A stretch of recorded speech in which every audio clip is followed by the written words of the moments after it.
प्रकार का माहौल रहा और जिस प्रकार की घटनाएं हुई, आपदा आई और लगातार नुकसान जो बढ़ता गया, बहुत बड़ा नुकसान आप ये समझे कि अपने जीवन काल में ना आपने ना हमने ये बड़ी देश के अंदर कभी तकरीबन 400 के करीब लोगों ने अपनी जानें गंवाई और बड़ी संख्या में सरकारी संपत्तियों का, सड़कों की बात करें, की बात करें या पानी की स्कीमों, पीने की स्कीमें बात करें या सिंचाई की जो योजनाएं हैं, और उसके अलावा लोगों ने अपनी जो पर्सनल लोगों की प्राइवेट प्रॉपर्टीज, बहुत बड़ा नुकसान इस साल बरसात के दौरान हिमाचल प्रदेश में 12,000 के करीब ऐसे लोगों ने अपने घर जो रहने योग्य नहीं थे, 3,000 से ऊपर ऐसे घर हैं लोगों के जो बिल्कुल खत्म हो गए, रह गए और बाकियों में दरारें आ गई, रहने योग्य नहीं रहे, खतरनाक हो गए। ये अपने आप में एक बहुत कठिन समय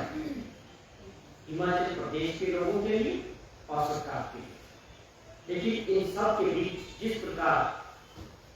हमारी सरकार ने और माननीय मुख्यमंत्री जी ने, उनकी पूरी टीम ने,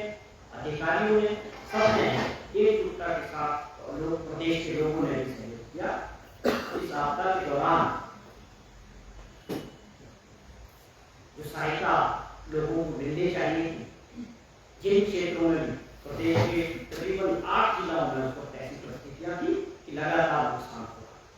और मुख्यमंत्री जी ने, उनकी टीम ने प्रयास किया कि सभी लोगों को उनके पास पहुंच के मदद की जाए। उसके लिए चाहे बड़े पैसे लेने की आवश्यकता थी, जो राहत मैनुअल था उसमें बदलाव करने की बात की, बेखूबी उसको किया, 5-10,000 पैसे सीधा 1 लाख रुपया, और उस राहत को लोगों तक पहुंचाने का जो कार्य उसको सुनिश्चित किया। खुद पूरे प्रदेश के दौरे में जाके हर क्षेत्र में जहाँ आपदा थी, जहाँ नुकसान हुआ, माननीय मुख्यमंत्री जी खुद वहाँ लोगों के बीच पहुंचे। इस चीज को मैं नहीं कह रहा, इसके साक्षी आप सभी हैं, आप सभी ने इस बात को बार-बार खुद देखा है और इसको महसूस किया है। और इसी कड़ी में जिस प्रकार से प्रदेश सरकार की और माननीय मुख्यमंत्री जी, प्रदेश के पूर्व मुख्यमंत्री शांता कुमार जी, भाजपा के बहुत बड़े और सीनियर लीडर है, उन्होंने बार-बार इस बात को लेकर जिक्र किया, मीडिया में भी कहा। ये अपने आप में एक बहुत बड़ा प्रयास मुख्यमंत्री जी का था, इस प्रकार से लोगों की सहायता के लिए आप हैं। उसके अलावा राष्ट्रीय स्तर पर सैकड़ों लोगों ने फोन किए कि हमने इस प्रकार का आपदा के दौरान सरकार का, मुख्यमंत्री का लोगों के बीच जाना, वो एक अपने आप में पूरे देश के अंदर आप लोगों के जरिए जो आप लोगों ने कवरेज की मीडिया है, वो पूरे देश और दुनिया ने देखा। उसके बाद जिस प्रकार से वर्ल्ड बैंक के डायरेक्टर से भी मुख्यमंत्री जी को चिट्ठी मिली कि आपने बहुत अच्छा काम आपदा के दौरान लोगों की मदद की, आपकी सरकार, वो अपने आप में बहुत बड़ी उपलब्धि थी। और आप देखिए कि जिस प्रकार नीति आयोग के जो चेयरमैन हैं हमारे देश के माननीय प्रधानमंत्री हैं, नीति आयोग से भी चिट्ठी आई कि आपके काम की हम अप्रिशिएट करते हैं, आपने बहुत अच्छा काम आपदा के दौरान किया। ये सारी बातें केवल जहां तक नहीं कि मुख्यमंत्री जी की तारीफ करते हैं या सरकार की कार्यशैली की तारीफ,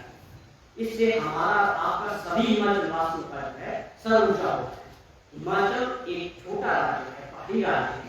यहाँ पर जिस प्रकार हमारी सरकार ने और मुख्यमंत्री जी ने ग्राउंड जीरो पे काम किया, लोगों के बीच फ्रंट लाइन में काम किया, उसको पूरे देश के लोगों ने आप लोगों के जरिए देखा और उसका उन्होंने उसका प्रेम किया। तो ये जो सम्मान था, जो मैंने चिट्ठियां बनाई, जो मैंने जिक्र किया, ये केवल मुख्यमंत्री जी का नहीं, हम प्रदेशवासियों का भी इससे संबंध ऊंचा। अब बात आई कि आपदा का दौरान अच्छे से कोशिश की, जो हमारे रिसोर्सेज थे, बार-बार मुख्यमंत्री जी और सरकार दिल्ली जाना था, माननीय प्रधानमंत्री जी से मुलाकात की बात, माननीय होम मिनिस्टर साहब से मिलने की बात, प्रदेश के लिए पैकेज मांगने की बात स्पेशल, या इसको जो है राष्ट्रीय आपदा घोषित करने की जो बात थी, वो आप लोग अच्छी तरह जानते हैं। उस लड़ाई को पूरे जोरों के साथ इन पिछले 2 महीनों में सरकार का प्रयास रहा कि ये किसी तरह भी अगर हो जाए, एक सहायता जो मिल जाती भारत सरकार से, उस सहायता के जरिए हम लोगों को अच्छी समझाएं और जो नुकसान हुआ है उसकी भरपाई कर सकें। लेकिन अभी तक उसमें कोई ऐसी बात नहीं हुई। उस वक्त जब सरकार और मुख्यमंत्री जी लोगों के बीच थे, लगातार जो विपक्ष है हिमाचल प्रदेश, आप लोगों ने उनको भी कवरेज किया, बार बार पूर्व मुख्यमंत्री ठाकुर जयराम जी प्रेस के माध्यम से हर दूसरे दिन ये कहते रहे कि जो है इसको लेके, आपदा को लेके हिमाचल प्रदेश में जो है स्पेशल सेशन विधानसभा का होना चाहिए। बहुत बार उन्होंने उस बात का जिक्र किया, तकरीबन हर जगह जहां हम लोग प्रेस को एड्रेस करते। तो उस वक्त माननीय मुख्यमंत्री जी ने भी और साहब ने कहा कि अभी हमारी जो प्राथमिकता है वो लोगों को राहत देने की है और आपका कि मैं लोगों के साथ खड़े होने की है। लेकिन कुछ दिनों बाद जो है सेशन भी होगा, हम सेशन से कोई घबराने वाली बात नहीं की। और अल्टीमेटली क्या हुआ तो सेशन हो। अब सेशन के अंदर जो मांग कर रहे थे कि सेशन होना चाहिए, आप सभी लोग उसके जवाब में सेशन को बता। जब सरकार ने वहां पर सबसे पहली प्राथमिकता तो यही थी कि हम आपदा को लेकर ही सेशन की बात करें, तो उसको लेकर सेशन में जब प्रस्ताव रखा गया रूलिंग गवर्नमेंट द्वारा कि हम जो है भारत सरकार से मांग करते हैं कि इसको राष्ट्रीय आपदा घोषित किया जाए और स्पेशल पैकेज के लिए प्रस्ताव जब विधानसभा में आया, तो ये मैं बहुत हैरान हूँ। इस बात को समझने में मुझे भी बड़ी दिक्कत होगी। ऐसी कौन सी परिस्थितियां विपक्ष के लोगों की, भाजपा के लीडर्स की या उनके विपक्ष के नेताओं की, या क्या थी ऐसी वजह कि जो लॉस हुआ 12,000 करोड़ रुपए का, जिसकी पूरी असेसमेंट जो है भारत सरकार को हमारे राज्य गवर्नमेंट ने भेजी है। आप ऐसे वक्त में जब भी किसी भी राज्य में, चाहे हिमाचल हो या कहीं भी, ऐसे आपदा के समय में मुझे कोई ऐसी घटना याद नहीं आती किसी भी राज्य की विपक्ष और सत्ता पक्ष के रूप में उसको देखा।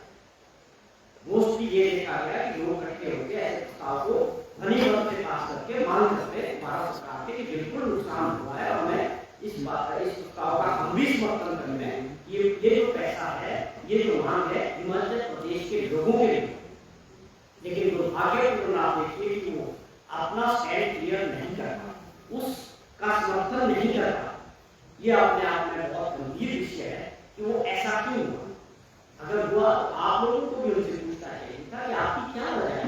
क्या आप अपना स्टैंड क्यों नहीं इसके साथ ना पाए, इस प्रस्ताव के साथ कि बिल्कुल निश्चित तौर पर जो है हिमाचल प्रदेश को आर्थिक सहायता मिलनी चाहिए और ये जो है राष्ट्रीय आपदा घोषित होनी चाहिए और स्पेशल पैकेज मिलना चाहिए। ये अपने आप में बहुत ही बैड एक्सपीरियंस मैं कह सकता हूँ। इसके पीछे कारण क्या है, उनके क्या राजनीतिक कारण रहे, ये अपने आप में प्रदेशवासियों के साथ भाजपा के लोगों ने और नेताओं ने क्यों ऐसा किया, इसका जवाब उनके नेता ही निकाल। दूसरी बात कि किस प्रकार वहाँ माननीय सदस्य ने उत्तराखंड में जो त्रासदी हुई थी उसका जिक्र किया 2013 का, और कुछ फैक्ट्स जो है सदन के अंदर कि उस वक्त जो सरकार की यूपीए 2 चल रहा था और माननीय उस वक्त के जो प्रधानमंत्री मनमोहन सिंह, और किस प्रकार उन्होंने दिल खोल के उत्तराखंड में जो है मदद,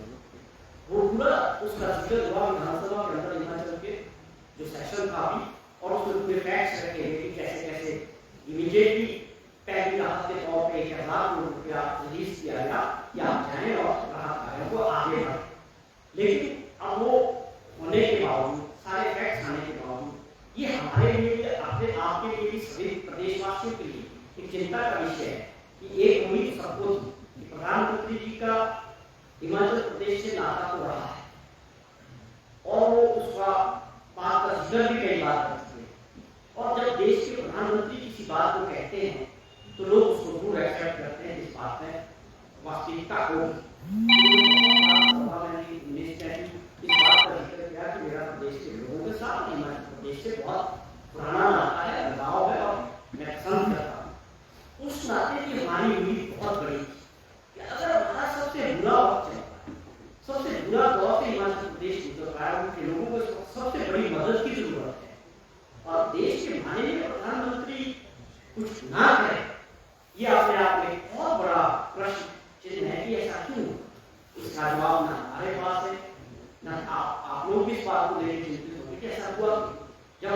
के बीच जाते हैं, बात करते हैं, वो भी ये सोचते थे कि कुछ तो मिलेगा जिससे आप शुरू करोगे इस बात। ये नहीं हो पाया। जो सहायता मिली उसका जिक्र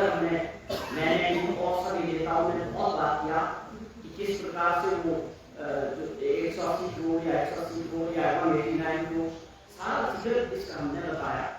सेशन में भी प्रधानमंत्री ने, चीफ मिनिस्टर साहब ने इस बात का जिक्र किया कि हमको क्या मिला है और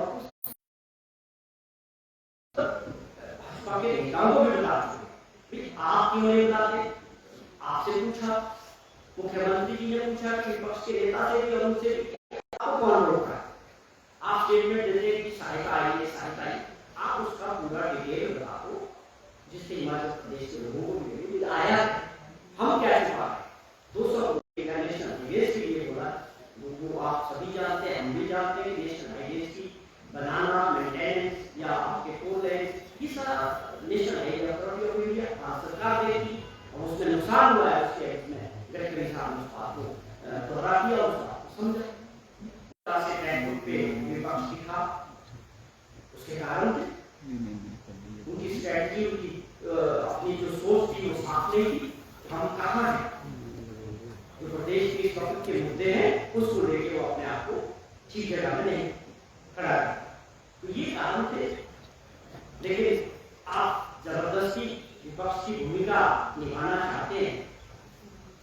राजनीति के लिए अब आगे का समय है, लोकसभा का चुनाव आएगा, आगे राजनीति होती रहेगी। हमें ऐसी उम्मीद नहीं थी विपक्ष से कि इस आपदा के समय में भाजपा पूरी तरह से राजनीतिक दृष्टि से इसको जो है फोकस करे।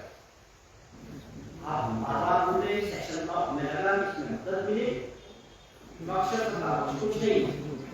जहां पर पूरी प्रदेश की जनता आपस में है और प्रदेश के आपस में वहां मिलजुल के सभी को काम करना, लेकिन उसमें पूरी तरह से जो है इनका रवैया विपक्ष का, विपक्ष के नेताओं का, वो बड़ा निराशाजनक। अगर उनकी कुछ सोच है तो उनको आप लोगों के माध्यम से प्रदेश की जनता को बताना चाहिए कि क्या वो चाहते हैं। क्या वो नहीं चाहते कि भारत सरकार से हमें मदद मिले? जो 12,000 करोड़ रुपए का जो नुकसान हुआ, क्या हम उसके में भारत सरकार से मदद नहीं मिलनी चाहिए? हिमाचल प्रदेश छोटा और भारी राज्य है और हमारे पास स्पेशल कैटेगरी का स्टेटस, कहने का मतलब है कि हम गरीब राज्य है। हमारी जो योजनाएं होती है वो 90-10 के अंदर 90% उसका जो खर्चा है वो भारत सरकार उठाती है और 10% जो है उसको राज्य सरकार। और ऐसी परिस्थिति में जब हमारा नुकसान हुआ है तो स्वाभाविक तौर पे जो है भारत सरकार की तरफ देखना, स्पेशल कैटेगरी स्टेट है तो हमारी मदद उस नजरिए से होनी चाहिए। अब ये क्यों नहीं हो रही है, इसके पीछे क्या राज है, ये जानने की आवश्यकता है। ठीक है, जो हमारे अपने सोर्सेस का हमने से बहुत अच्छा करने का प्रयास किया और मुख्यमंत्री ने कहा कि और एक पैकेज जल्दी उन लोगों को जिन्होंने घर खोए, जिन्होंने जमीनें खोई है, उसको लेके हमारी सरकार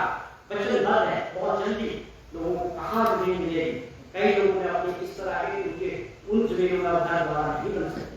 उनको अलग से जमीन देने की बात है, उसमें फॉरेस्ट क्लियरेंस की बात है या लोगों को राहत मिली है। और पैकेज के साथ एक बड़ा फैसला हमारी सरकार और मुख्यमंत्री जी ने लिया कि जो ऐसे लोग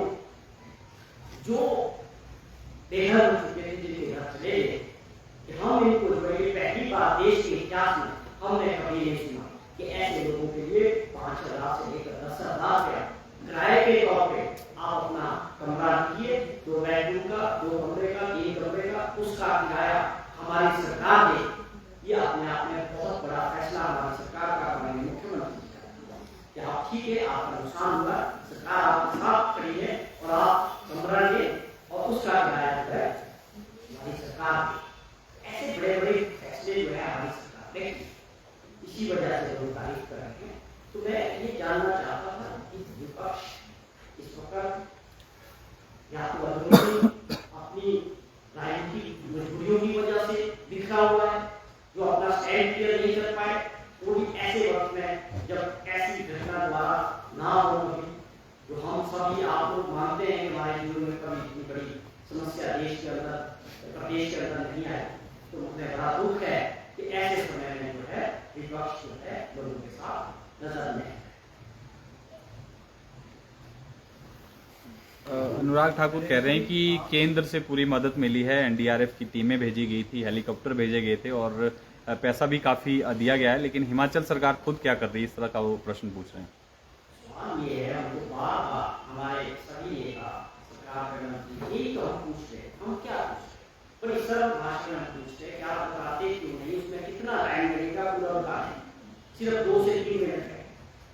एनडीआरएफ की टीम आई, कोई बड़ी बात नहीं, पुरानी स्वाभाविक है, आपदा थी, आपने जिक्र किया कि एयरफोर्स के हेलीकॉप्टर्स आए, उसका हमको पे करना होता, तो आए बिल्कुल, वो एक नई बात नहीं है। किसी भी राज्य में कहीं भी आपदा होगी, किसी भी तरह एनडीआरएफ को तो जाना ही, वो उसमें नई बात क्या है, या सरकार खुद क्या कर रही है, वो अनुराग जी को भी समझना चाहिए कि आपका जो मैनुअल था भारत सरकार, 5,000 रुपये आप इसमें देते थे, 10,000 रुपये इसमें देते थे, अगर हम उसमें 1 लाख रुपया दिया तो क्या वो नहीं दिखा कि मैनुअल चेंज हुआ, 10 गुना बढ़ा, ये चेंजेस हमारी सरकार ने, तो आप बताना तो आपको चाहिए था कि आप लोग सीधे तौर पे क्यों नहीं बता पा रहे कि आप लोगों ने क्या, अगर आपने अनुराग जी का जिक्र किया, वो हमारे सांसद हैं हिमाचल प्रदेश, जो भाजपा के चुने हुए लोग थे, उनको ये भी बताना चाहिए था, मुख्यमंत्री ने पहले भी जिक्र किया कि आप बताएं क्या आपने पार्लियामेंट के अंदर इसका जिक्र किया, इस आपदा को लेकर आपने बात उठाई कि हिमाचल प्रदेश इस वक्त संकट में है और हमको जो है वहाँ विशेष पैकेज या इसको जो है आपदा घोषित कर, क्या हमारे मेंबर ऑफ पार्लियामेंट के बारे में जिक्र किया, क्या वो देश के प्रधानमंत्री से डेपुटेशन लेके मिले, तो हमारे प्रदेश में जहाँ से हम चुन के आते हैं, जहाँ हमको लोगों ने चुना है, आज वहाँ सबसे बड़ी आपदा है, सबसे बड़ी मुसीबत है कि प्रधानमंत्री जी आप कुछ हमारी मदद करें, क्या वो इस बारे में बता सकते हैं कि क्या उन्होंने ये मीटिंग की प्रधानमंत्री जी से? नहीं है, क्या इसके पीछे कारण ही नहीं समझ रहा, चुने हुए लोग हैं, प्रदेश की जनता ने आपको चुना और आप उनके साथ करानी हो सबको बात है, तो ये बातें हैं, अब इसको राजनीतिक दृष्टि से बयानबाजी से आप इसको इधर-उधर बोलना चाहते हैं, अगर आपके पास मुझे कहता है पूरे फैक्ट्स एंड फिगर्स के साथ आप बताएं प्रदेश की चौहान साहब नेता प्रतिपक्ष कह रहे हैं कि सरकार ही अपने आप में आपदा है और झूठ के सहारे सत्ता में आए थे, झूठ के सहारे ही सरकार चला रही, ये उनका आरोप। देखिए, ये तो आप समझते हैं कि शुद्ध क्यों रहने के लिए आप असली विषय को बदलने के लिए, इस वक्त हमारे आपके सामने पूरे देश के सामने सबसे बड़ा विषय ये है कि हम आपदा से गुजर, हमारा फोकस उस पर होना चाहिए। इन्होंने पूरा प्रयास किया कि इस दिशा को बदलने का मीडिया के, लेकिन वो हो नहीं सकता। आप आज देखें कि 3 महीने का समय हमारा प्रदेश में सबसे ज्यादा रोजगार या रेवेन्यू टूरिज्म इंडस्ट्री है, आप सभी देख, पर आपको टूरिस्ट नजर आ रहा है कि कोई भी हिमाचल शिमला की तरफ या मनाली की तरफ रुख नहीं है, ये बहुत बड़ा कंसर्न है, बहुत बड़ा नुकसान है। आप समझे कि होटल, ढाबा, टैक्सी, कैमरा, कितने लोगों का रोजगार मिला, और जब कोई पर्यटक अपने घर से निकलता है तो वो पानी से लेकर हर चीज को खर्च करता है आते आते, जैसे ही वो परमाणु एंटर करेगा वो एक चीज के लिए दे और एक चीज पे टैक्स लगेगा, जीएसटी। तो ये एक बहुत बड़ी इंडस्ट्री है पर्यटन को पूरी तरह से चौपट। आज हमारी प्राथमिकता ये होनी चाहिए कि हमको प्रदेश को दोबारा कैसे जो नुकसान हुआ उसकी भरपाई कैसे हो। मैंने पहले जिक्र किया कि पहाड़ी राज्य में हमारे रिसोर्सेज बड़े लिमिटेड है, हम पूरी तरह से भारत सरकार पर मदद के लिए निर्भर करते हैं, और आज वो बोल रहे हैं कि सरकार अपने आप में आप भाई बहुत अच्छा बात कही उन्होंने, हमको तो राष्ट्रीय स्तर पे हमारे मुख्यमंत्री और सरकार को तो लोग प्रेस कर रहे हैं, आपको अगर यही कंसर्न है तो आप शांता मंत्री को कॉल करें, उनसे पूछें कि आप क्यों तारीफ करते हैं। तो ये इतना ज्यादा राजनीतिक होना ऐसे समय बहुत दुर्भाग्य। मुख्यमंत्री जी का आपने देखा इस आपदा के दौरान हिमाचल प्रदेश के लोगों ने, चाहे सरकारी कर्मचारी है, चाहे एनजीओ से, चाहे आम जनता, ऐसे वक्त में अभी तक लगातार लोग अपनी कमाई में से जो हमारा कोष बना है आपदा के, उसमें जुड़े छोटे छोटे बच्चे, कल भी मेरे सामने 2 बच्चियां आई छोटी अपनी थोड़ा बुलेट पहन के, मुख्यमंत्री से भी यूएस में हम देना चाहते, ये है इसका मतलब समझने वाली बात। या लोगों ने किया, किसी ने 2 बार 4 बार, जिसकी जितनी क्षमता जिसकी, लेकिन हमारे मुख्यमंत्री ने क्योंकि जो खातों में था वो सब कुछ ही दे, ये आपने हमने आज तक कहीं नहीं सुना कि ऐसा दान करने वाला व्यक्ति कि मेरे खाते में 17,000 बचे हैं, बाकी लोग पूछे वो मैं इस दान के लिए। तो जयराम जी को भी या और को इन चीजों से सीख लेने की जरूरत है कि हमारा विरोध या हम किस बात के लिए, अगर कोई आलोचना करने के लिए कोई कारण होना है, क्या आप सरकार की या मुख्यमंत्री जी की आलोचना करना चाहते हैं, तो उसके पीछे कोई कारण होना चाहिए। मुझे लगता है कि मिस करते गलत कैरेक्टर विपक्ष है और उसको मुझे लगता है उनको इसका लीडरशिप का एहसास भी। कल आपने धरना प्रदर्शन की बात कही, उसमें जो FIR दर्ज हुई उसमें कहा गया कि बल प्रयोग करके शांति भंग की गई। बल मदद तो पुलिस के साथ हुई, तो उसमें तो बल प्रयोग क्या विपक्ष ने किया, उसमें ये कहा गया। देखिए ये जो नॉर्मल चीजें होती है, जब धरना प्रदर्शन होता है उसमें थोड़ी बहुत जो कार्यकर्ता आता है वो आगे बढ़ने का प्रयास करता है कि विधानसभा की तरफ जाए, घेराव करे और प्रशासन का पुलिस की कार्रवाई देखिए, उनकी जिम्मेवारी सरकार